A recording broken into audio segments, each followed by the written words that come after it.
Welcome to the Class of the Little Sass podcast. I'm your host, Carrie Millspaw, best-selling author and award-winning motivational speaker with over 20 years in the personal development industry. I believe that the more you know, the more you grow. With each podcast episode, I will educate and empower you, girlfriend to girlfriend style, on how to create a happy life, from motherhood guidance, career and business advice, to feeling confident in your relationships and everything in between. This is Real Talk Radio. Let's jump right into today's episode.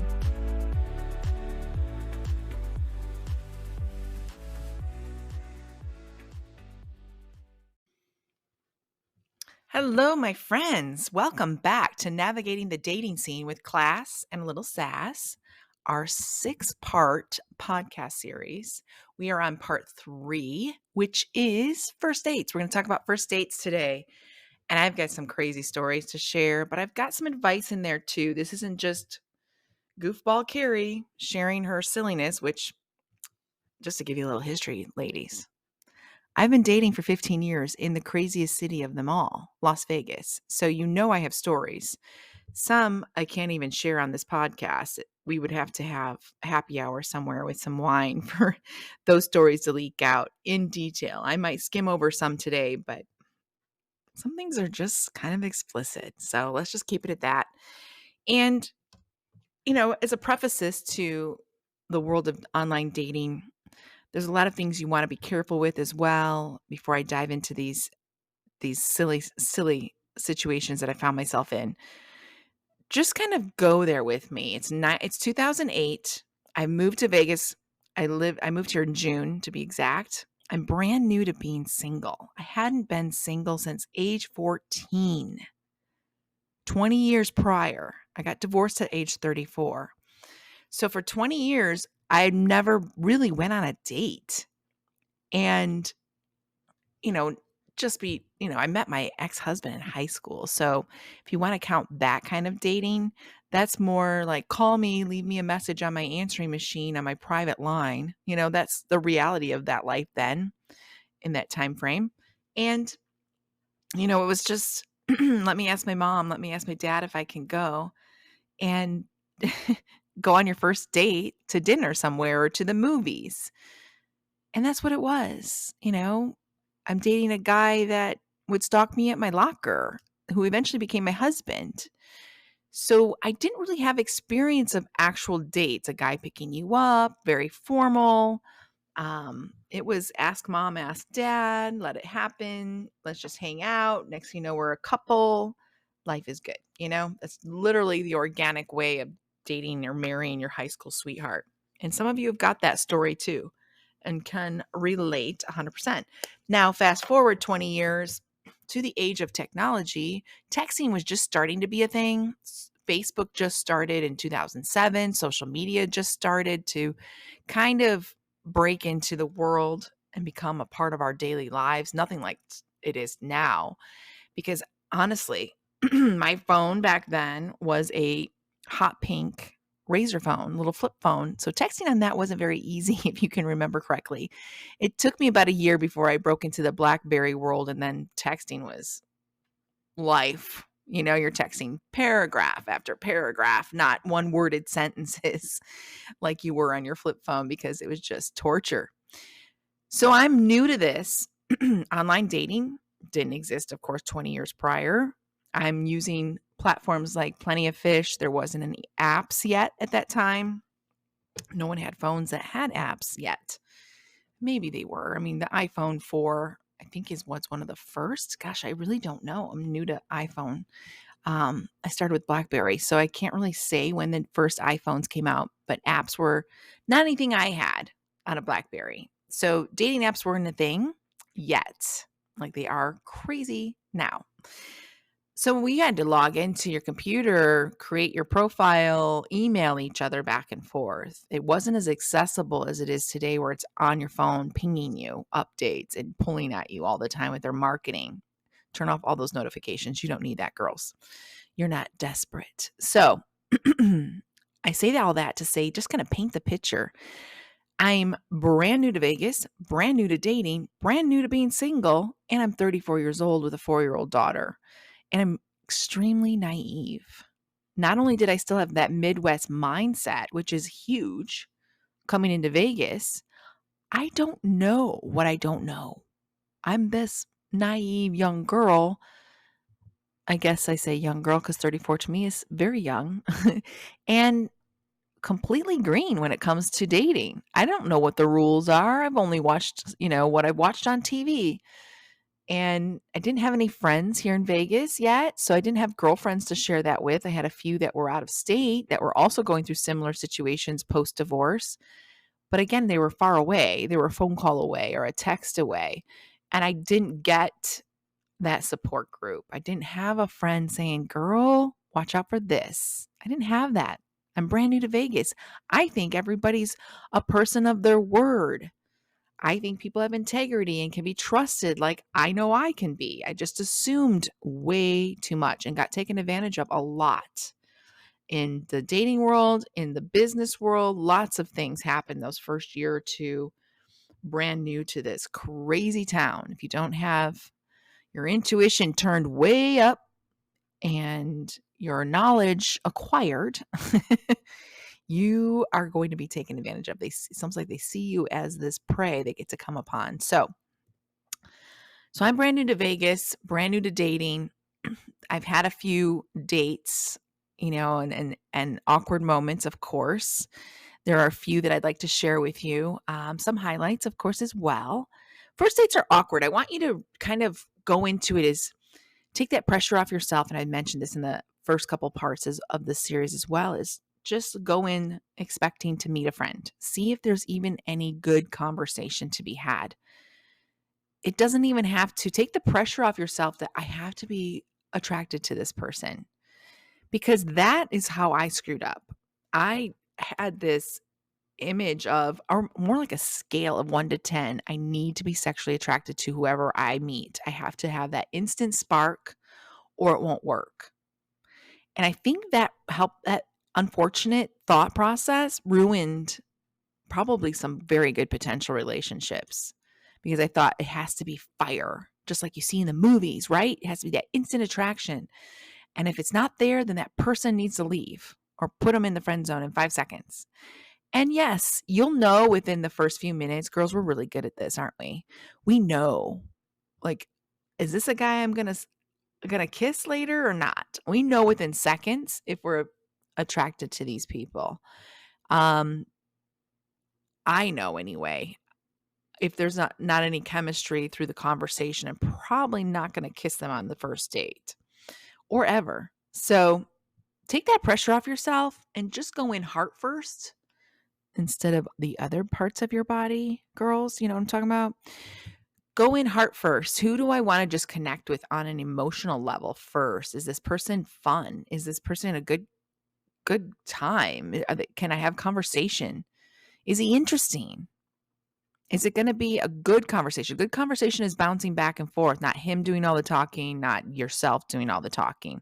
It's good interaction, swapping stories. That's a good date. If you close the place, it's a good date. And I've had lots of those where I practically close the restaurant we're at because we're still talking so much.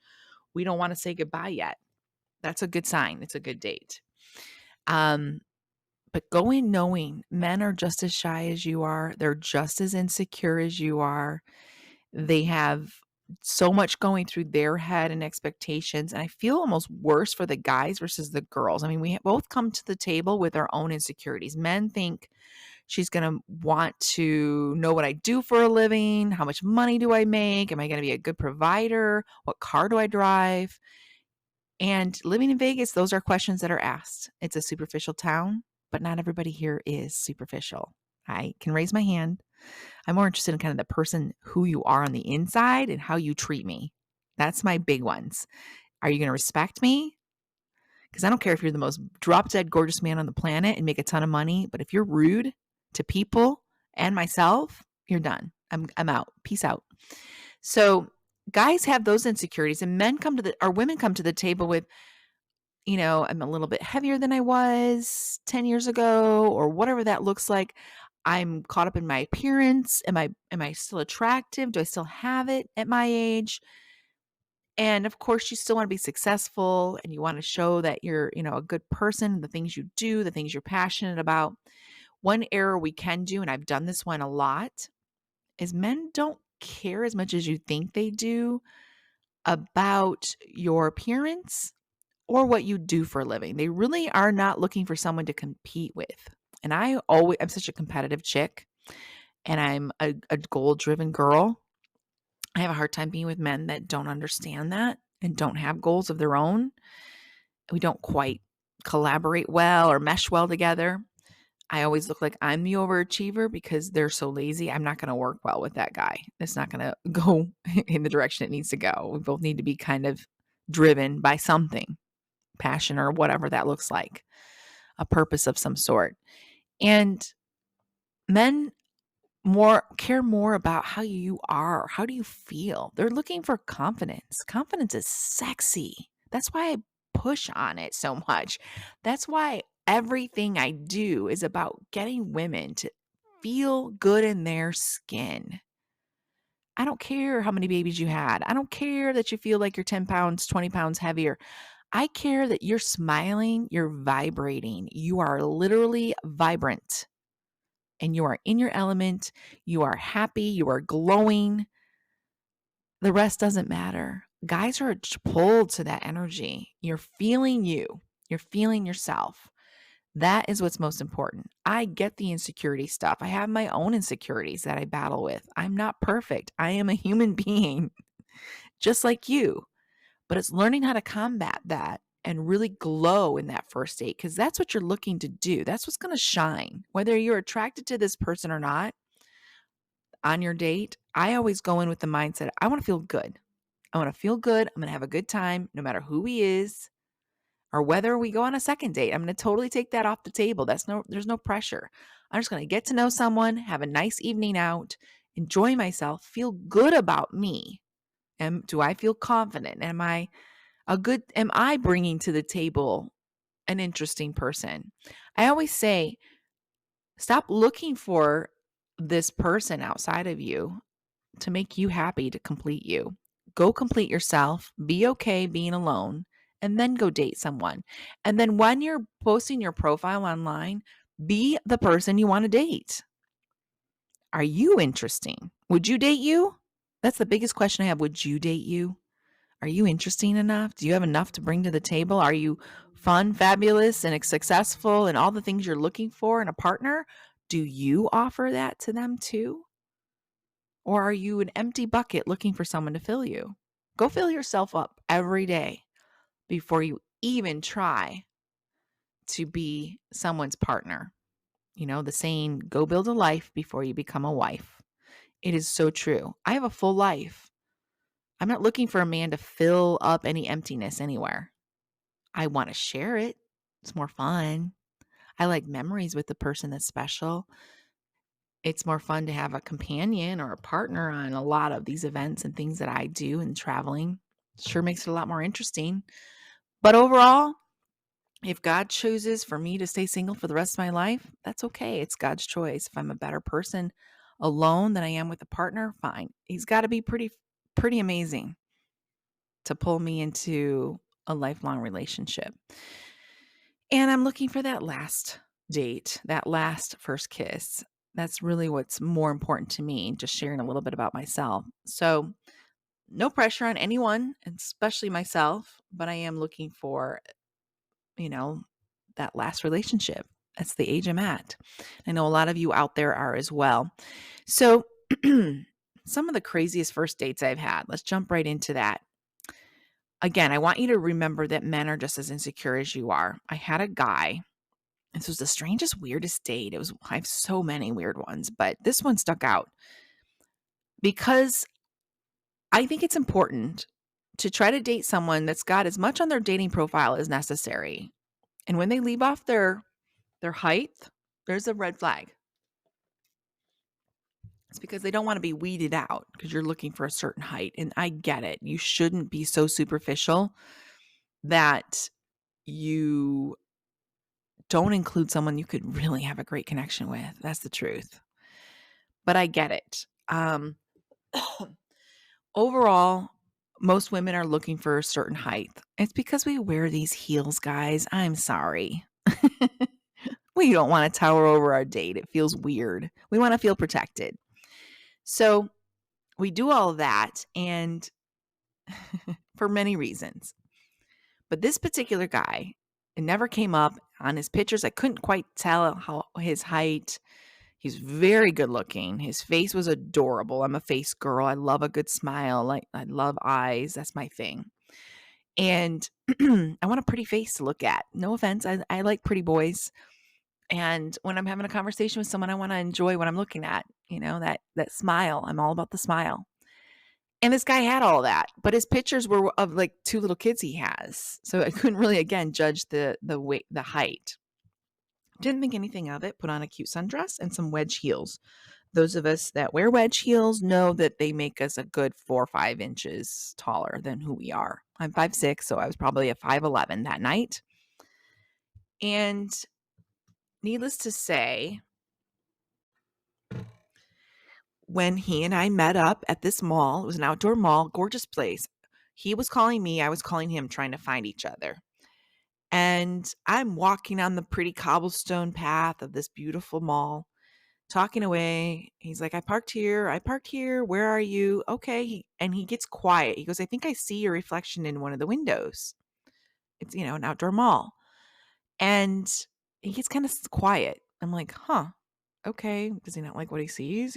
And security shows up, and it's always going to show up on that stupid first date, especially, which is why I try to avoid them like the plague. I hate first dates. Just being real.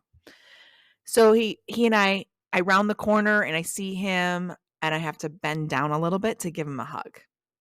And you can tell instantly he's like, oh, crap. She's like a good, I don't know, maybe 5 inches taller. I don't know what his actual height was, but he was pushing it around my shoulders, maybe around that. And I'm not that tall, but gotta love those heels. They make us feel powerful, don't they, girls? And we love it. We feel confident. Our legs feel longer. We feel thinner. Guys, I'm sorry, but we want to feel good too. So the date was kind of eh. And now that I think about it, obviously, whether he had a nice looking face or not, his attitude sucked. He was kind of grumpy for the rest of the date. And I noticed that when I was sharing something very personal, I was actually telling him about my father and his near-death experience. And the blank look on his face, like, are you done talking so I can finish eating, was weird. So he had lots of red flags, not just the attitude of, she's taller than me. So I let it go. I was polite through the whole thing. I was a good time. I was fun. I was positive. I was open. I was conversational. I asked him lots of questions about him. He made another snide remark about where he worked and that you'd like this guy. This guy's like 6'2". He dropped that in there. And I never mentioned height, not one time, ever. It was obviously his insecurity. And there's nothing you can do about that. It just happens. I gave him a hug goodbye at my car. He walked me to my car, which is also awkward when the person's face is in your breasts. I mean, it's kind of, let's be real, it's kind of where he was. And it is what it is. So I left, and I do always the polite thing. I thanked him for a nice evening out, thanked him for dinner and drinks, text him, and I noticed he either blocked me or he had some message up that he wasn't getting messages at that time or something. And he just I got like a 1 or 2 word response back. It was short, clipped, and I never heard from him again. So I say all that to remind us women, men have their insecurities too. Be polite, do the best you can. You cannot overcome or compensate their insecurity. All you can do is show up being your confident self. That is your responsibility. That's it. That's where it stops. Your job's not to cater to their insecurities. That's work they need to do on themselves. And it is what it is. I never thought about it again until this episode. So, peace be with anyone. Now, there's others that may come across as insecure, but or they're just looking out for themselves. So the guy I dated for about 4 years off and on that I talk about a lot because it was one of my longer term relationships since my divorce. He did something very strange. We were communicating online. Again, I was using Plenty of Fish was the platform I used at this time. This was back in 2009. And we are texting at this point. We hadn't met in person yet. I was waiting for, the right time. And again, waiting for the guy to lead. Doesn't it suck, girls, when guys don't lead? There's like so many men out there that are just not in their masculine energy. And you're waiting for them to step up and they don't. It never happens, which is kind of a sign that they might never happen. And I don't think it ever really did with this guy. So there's that. Red flag number one. But his passive aggressiveness, was just a thing. It never went away. But I mentioned to him that I was taking my daughter with another friend of mine to a movie in the park, which is one of those wonderful things that we do here in Vegas where they have a movie for children. Gosh, I don't even remember what it was. Probably Lion King or something of that nature, one of those Disney movies. And he has a daughter the same age as mine. So I just messaged him, this is what I'm doing on Friday night, meeting up with my girlfriend, her and her kids. We're going to go over here. And, oh, there's a movie in the park, was his immediate response. Boom. He was already there. He literally almost beat me to the movie in the park. He loaded up his daughter and took off. Let's go do something. Very spontaneous is his personality. And so I'm like, ooh, that makes me feel weird. It means he's here, but I'm not sure. I mean, you've got pictures to go by, but you're not sure. It's getting dark because there's a movie. And I don't know what he looks like for sure, but I'll be honest, I was kind of like that giddy girl, like, oh, being watched. I can feel it. And his joke was, of course, he just needed to come spy on me, make sure my ass wasn't too big, quote unquote, his actual words. Gosh, that was 2009. Now you got girls getting butt implants everywhere you look. So I, again, just joking around, we're texting back and forth. He's like, where are you sitting at? Like, raise your phone really high, do a backflip or something. He was just making me laugh so I can find you. Needless to say, he knew where I parked. He knew what color my car was. I had said I parked on the street. He had parked just a few cars behind me. I, again, never saw him. We never connected. He can see me, though. So he's got all the power. And again, men are just as shy as you are. Always remember that. Not just because of the guy doesn't mean they're not insecure or have rejection, fear of rejection, or those challenges also going on in their head. I think men deal with rejection way worse than women and have to deal with it more often because they're expected to make that first step and ask the girl out. So be mindful of that. Don't cater to them, but give them green flags if that's what they're looking for. Be kind. These poor men out there. So he sees me. I'm walking back to my car. We're throwing our stuff in the trunk, and I just happened to glance behind me because I knew he had a white van. I glance behind me, and he's looking down, and I see him open the door for his daughter. She jumps in, and he goes around. I'm not going to lie. My heart skipped a beat. I was like, that is the most beautiful man I've ever seen. Instant attraction. And I'm a face person, and that's all I saw.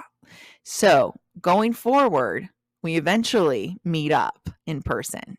And he again joked and said, did you have white jeans on? Just kind of like he saw me and ha ha ha. That playful banter that he was really good at doing. And eventually he calls, gets me to a date, says, I don't want to be your pen pal forever. Let's go on a date. And I won't lie again. This is the reason why we were probably together for so long. We had that attraction. We had a lot of other problems and reasons for not being together. Trust me. And those reasons are a big deal. Core values we could never agree on, which is important in a relationship. But he eventually got me on that first date. We meet for lunch during a work day. He took his break. We met for a quick lunch and enjoyed each other. Just did some talking here and there, texting some more. And he lived by me and he invites me over to hang out with some wine the night that following not evening. So technically I had 2 dates in one. We met for lunch and then I went to his house. Nothing happened. Don't assume. But I actually liked him in his element better. The first date's always so stuffy and you feel like you're on a job interview. And the second date was just chill, shorts and a t-shirt, kind of relaxed. This is my house. Let me show you where I've traveled. That more I'm at ease vibe, hanging out, two people getting to know each other.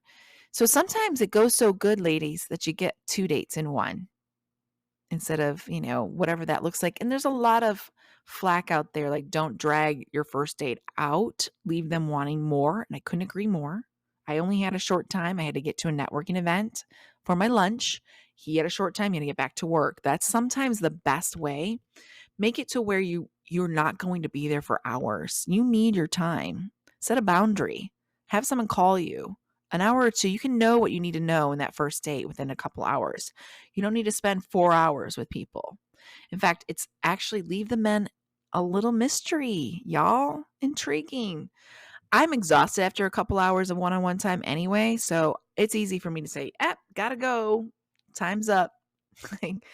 Time to get my jammies and Netflix on and get to bed or whatever that looks like and move forward. Some things I want you to take into consideration too. Make sure someone always knows where you're at. Tell someone else who you were with, where you were going. Now, my daughter is 19 now, so it makes sense to let her know what I'm doing. But when she was 4, 5 at the time, I think it was when I met this guy, she's not going to be much help. And I didn't have a lot of friends. So I did share some friends. Some friends were out of state. What are they going to do if I don't show up and come home or show up missing or whatever that looks like? Then what? So overall, I just kind of, feel that that's to your best interest. Text someone, check in, safety first. Always drive separately. Always, always, always. So you have an escape route. And there's a reason why you should always drive separately. This next story is not one I'm too proud of, but I want you to learn what not to do through my own lack of knowledge and from being naive. A young girl, again, just coming to Vegas, not knowing anything.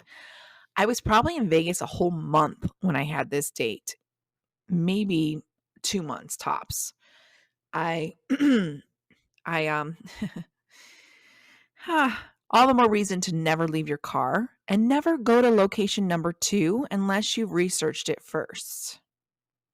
So I meet this guy for a beer, casual conversation at a bar. I'm familiar with this bar. I felt comfortable meeting with him. I'm only familiar because I've recognized the name of the bar. I hadn't been there before. So I go in and conversation again, just being open, being silly, having a beer. The place is pretty packed.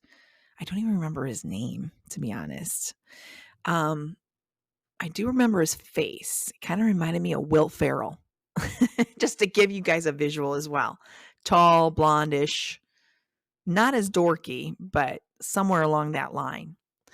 The more we got talking, the more he, for some reason, thought that I would be open to this location number 2. And you can look it up online. I just did for the very first time right before this podcast. And I'm super embarrassed because I didn't even know what was all there. Thankfully, we left and didn't stay long. That's all I can say. So, Mom, if you're listening, I'm so sorry. Oh, my Lord. We went to the Green Door. Look it up on Las Vegas. It's a place where you can go and have orgies. Wow. How exciting. Now, this is the story he told me. That's the truth. This is the story he told me. It's just a club. It's like a private bar. Okay, private bar sounds cool. I'm in. You have a membership there? Okay. That sounds fancy. In my mind, it was a fancy, classy place, like a country club. He's like, you'll see a little more, I don't know, you might see people making out there. I'm thinking, well, that sounds like every bar. So that didn't intimidate me. He's like, just give it a try. You're an open-minded girl, right? I'm like, yeah, sure. I'm new to Vegas. What do I know? Midwest girl. So, again, always drive separately. Girls always drive separately. I agree. He's like, well, it's kind of in a weird place and it's not in the best neighborhood. Okay, that's a red flag. let me drive you there. Keep our car here and I'll bring you back to it. Not a good idea. And of course, he's like, it's a Corvette. Again, trying to pull me with what he has. You've ridden in a Corvette before, right? This one's a new such and such, whatever, blah, blah, blah, car talk. Okay, private fancy, he didn't say fancy, but in my mind it was fancy. Private bar, like a club that you have to have a membership and you're going to take me in your Corvette? Okay, I'm open. This could be interesting. This will be a good story later to tell my girlfriends back home. I get into his Corvette. We go to the green door again. If you ever want to look it up, beware. No, you're not going to see anything because it's pretty vague, but you'll at least see enough. It's got like certain rooms for different things. Again, it's all about orgies and couples and swinging couples go there. And again, this was not relayed to me. It is in a nasty area. Check one. Okay, a little shady. And we're walking in, not feeling so good about what I'm seeing. They know him by name. Red flag again. They know him by name. And then here I am, the girl next to him. Wonder how many girls he's brought here is going through my mind. I look around and it's kind of dirty, like gross, dark, dingy, gross. I immediately want to go to the bathroom because I wanted to kind of get away and collect myself because my energy was like screaming at me, jump, get out of here, run, get as far away from this place as possible. Just had that dingy look. And I hadn't even seen anybody yet, maybe one person at the bar. I'm just in the entrance still, the check-in area. I go to the restroom, which should have been another big giant red flag to run for the hills. It was gross. It was like a one-holer, like a private bathroom. I remember having to slide one of those padlocks across the door, like those little cheap little things you see. And that you normally see on the stall itself, but there wasn't any stalls. It was just one toilet. And it was kind of gross. I didn't even want to use the bathroom. And I remember looking in the mirror thinking, girl, what the hell are you doing? And just that look back at your own face, scared in the mirror, just that, I don't belong here. And when you're a child of the God, of the King of the Most High God, your spirit knows you don't belong. And it's screaming at you, get out of here. When the Holy Spirit lives within you, it's like having Jesus with you all the time. Jesus doesn't want to be there. And you can feel that uncomfortableness. And I always say this, Christians are not better than you. They just don't want to be there because the Holy Spirit lives inside of them. Jesus is better. The Holy Spirit is holy and doesn't want to be where the dark is, where the enemy lives, where the demons live, where sin lives. Does that make sense? I hope it makes sense. So my little self, even though I was running away from God, these were the years I was running away from God, trying to figure out who I was, trying to unlearn things, relearn them my way. Very selfish, self-centered time of my life because I felt trapped and I wanted to run away from everyone to find myself. And even though I was running away from God, God was still inside of me going, girl, you don't belong here. This is not good. I exit the restroom. I connect with him. We go to another room. He decides in that moment, I think I'm going to kiss this girl that I'm on a date with. So he reaches in to kiss me and starts to, run his hands over me. And immediately other men show up and start to play with themselves, thinking they're going to get a show. Isn't that fabulous? What a great first date. I'm mortified. Like, where do these guys come from? There's like these little creepy, crawly shadow figures just come crawling out from the rock they were hiding under. Creepy men that you wouldn't even want to look at you anyway, much less while you're kissing your date.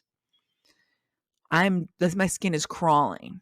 And he takes me around. And again, it's still early in the evening. I think this place becomes packed later or would, but it wasn't yet. So I kind of got the tour.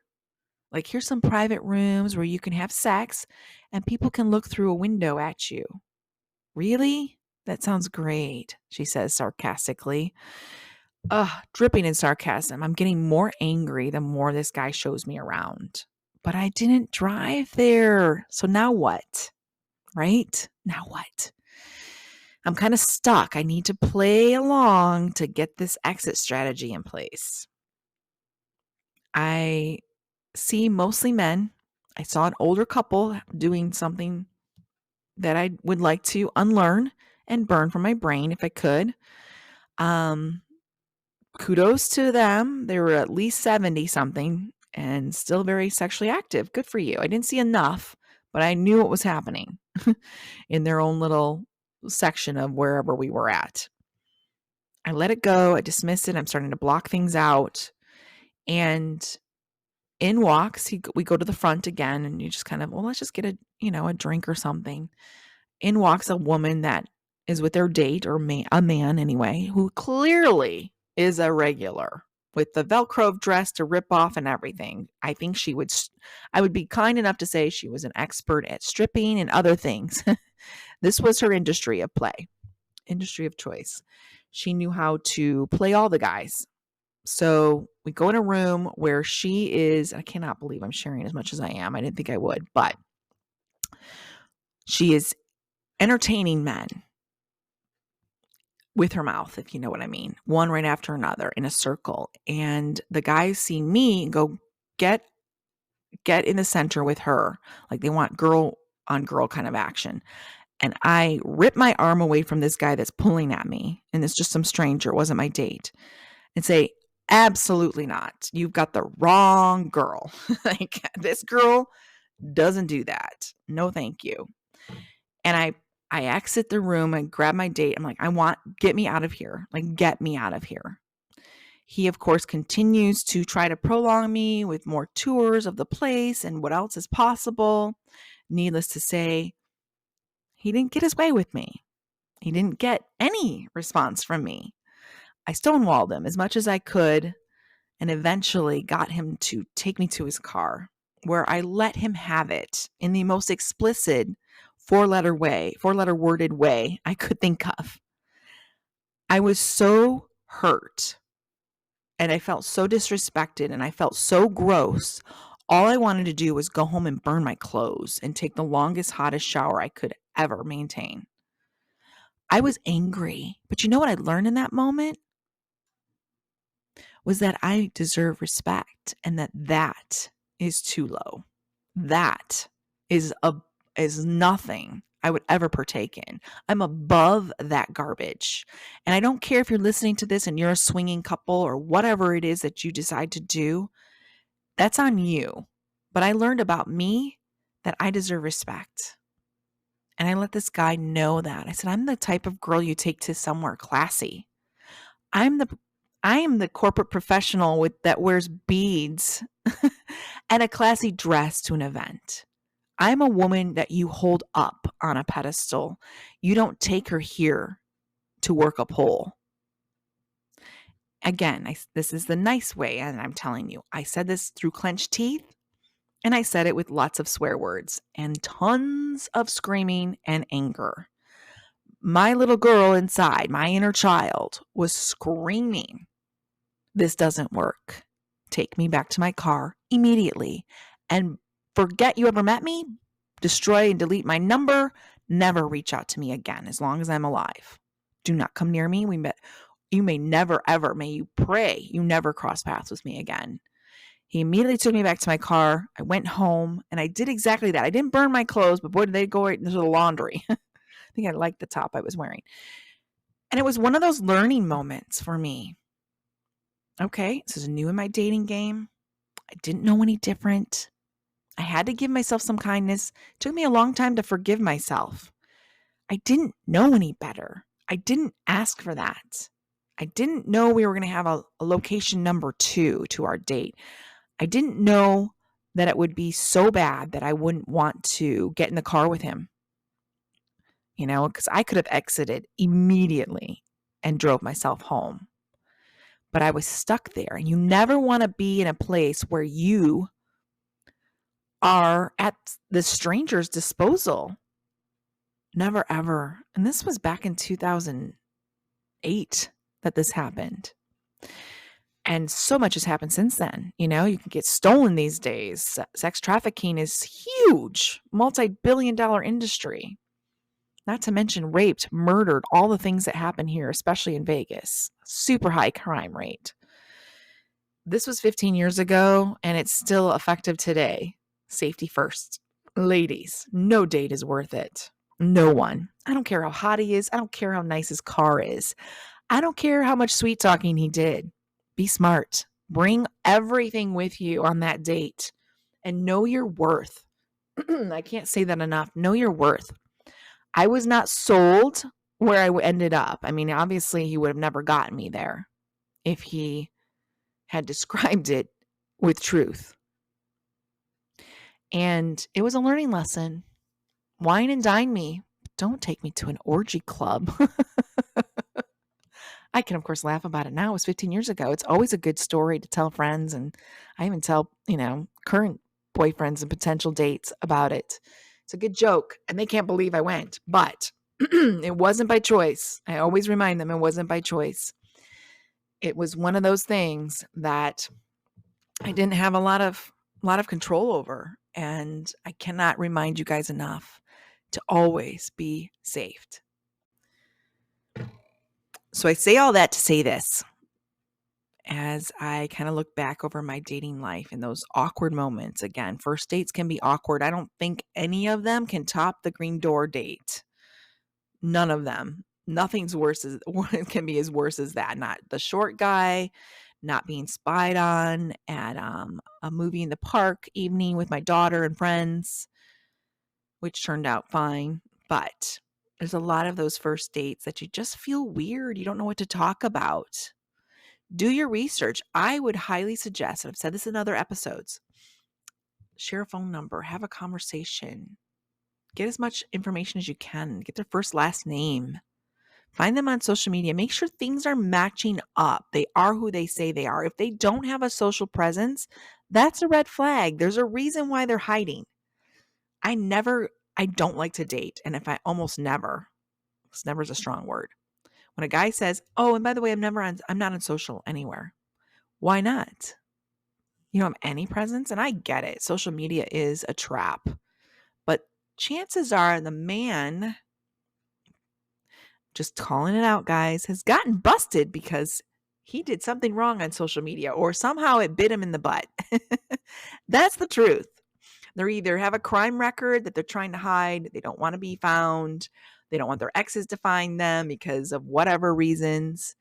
Again, they might have been caught cheating, or they don't want to be out there because an ex will find them, or again, maybe they're still married, or they're still in a relationship. They don't want you to know this stuff. I prefer to date transparent people. Those that hide nothing have nothing to hide. I'm a transparent person. I expect others that I connect with and meet with to also be that transparent. It saves us a lot of time and effort and energy when a person is upfront right away. And even if they come across upfront, do your homework. Girls, we are little CSI agents, aren't we? We have done it and we will continue to do it.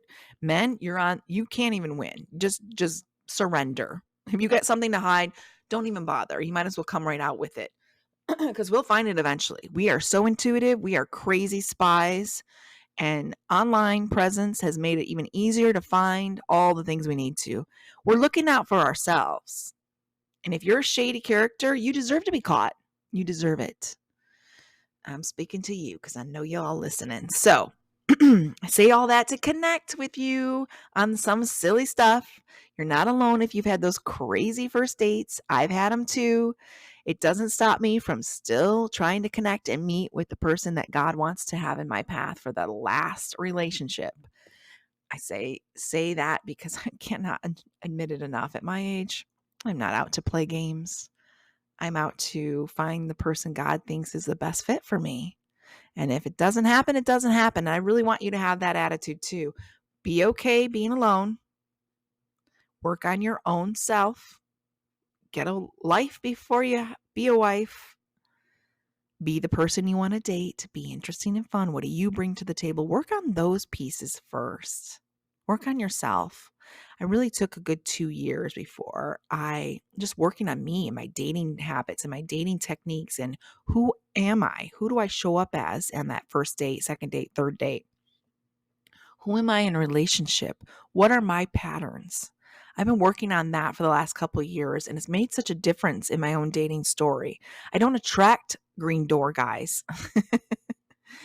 And I'm not perfect. I still let some crazies in, unfortunately.